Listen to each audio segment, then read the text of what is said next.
Bonjour les enfants. Hier, nous avons vu comment les mages ont fait preuve d'humilité en allant demandant conseil et ont découvert que le Messie devait naître à Bethléem.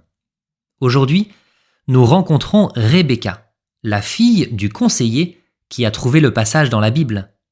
Son père lui parle du Messie, un roi juste et humble, tout le contraire du roi Hérode. Rebecca développe un grand désir d'apprendre ce que dit la Bible, car elle veut le reconnaître. Écoute comment elle devient de plus en plus sage. Voici la vraie grandeur.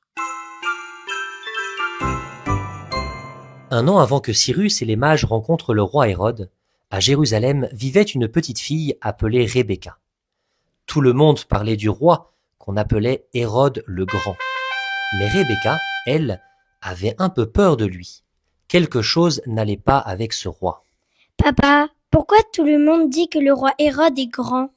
Il est de la même taille que les autres hommes. Son père Amos éclata de rire, la prend dans ses bras et répond. Viens dans mes bras, ma petite Rebecca. Tu as raison, il n'est pas plus grand que les autres. Mais on l'appelle le grand parce qu'il a fait construire de grandes choses, des palais, des routes, des forteresses. Et surtout, il a agrandi et embelli le temple de Dieu, ici, à Jérusalem. Rebecca croise les bras et fronce le nez. Moi, je ne le trouve pas si grand que ça.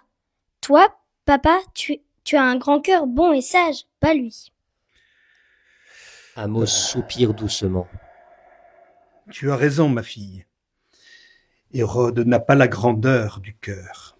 Souvent, il agit par orgueil et par violence. En vérité, il a peur. Peur? Mais il est si puissant, personne n'ose le contredire. Justement, Hérode a peur qu'on veuille le remplacer par un meilleur roi. Et comme il vieillit, il refuse qu'on parle d'un autre roi, même du roi que Dieu a promis depuis longtemps. Un silence tombe dans la maison. Puis Amos, le papa de Rebecca, reprend d'une voix douce. Mais Dieu n'a pas oublié ses promesses. Un roi viendra, un roi juste, humble, plein de paix, le Messie. Lui régnera non pas par la peur, mais par l'amour et la vérité. Rebecca aime quand son père parle ainsi. Elle se serre contre lui. Amos est un scribe, un sage qui lit chaque jour les saintes écritures et qui en connaît de longs passages par cœur. Le soir, en rentrant à la maison, il s'assoit près de la lampe à huile, ouvre un rouleau de la Bible et lit des passages. Rebecca s'installe aussitôt à ses pieds, impatiente d'apprendre. Dis-moi encore ce que Dieu a promis. Amos sourit, tandis que sa femme Myriam range des dattes dans un panier et écoute en silence. Écoute bien, Rebecca.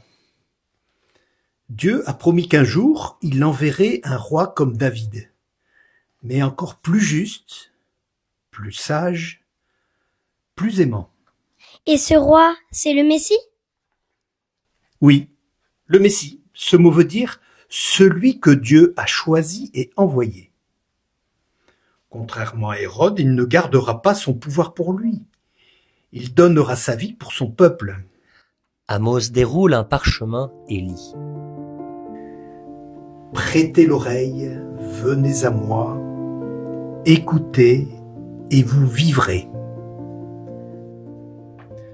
Tu vois, Dieu veut que nous écoutions, que nous cherchions, que nous ayons soif d'apprendre. C'est comme ça qu'on deviendra grand aux yeux de Dieu. Et c'est ainsi qu'on pourra reconnaître le vrai roi quand il viendra. C'est pour ça que j'aime t'écouter lire la Bible. Chaque fois, je comprends un peu plus. Sa mère sourit avec tendresse. Tu peux commencer dès maintenant, ma fille. Le Seigneur aime les cœurs curieux et attentifs. Comme le petit Samuel? Exactement.